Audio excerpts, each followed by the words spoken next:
imeandikwa, kila pando asilolipanda Baba wa mbinguni litang'olewa. Na huyu amewekwa kwa saa hiyo ili kufanyaje? Ili kung'oa mapando. Sisi hatukuumbwa tuwe wagonjwa.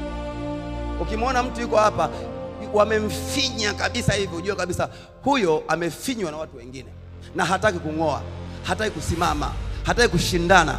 Hauna pesa mfukoni, pesa zipo tu, zipo kwa watu, hela zipo kwa watu, kila unachokitafuta kipo kwa watu, ila shida yako ni kwamba wamekufinya na wewe umekubali. Umekubali. Huyu alikuwa ameshakubali. Mpaka Bwana anamwambia, Bwana wewe sio mtu wa hivi, nakujua tangu tumboni. Mimi ninavyojua, nakujua wewe ni jasiri. Lakini anasema kwamba mimi ni mtoto tu. Mimi maskini, tumezaliwa hawakunisomesha. Anaangalia hawakumsomesha. Sisi ndugu yangu hatuangalia hawakutusomesha. Sisi tunatokea pale pale ambapo hawakutusomesha, tunasonga mbele. Haleluya.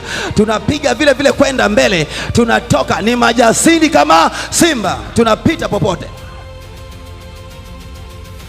Elimu haituhakikishii mafanikio.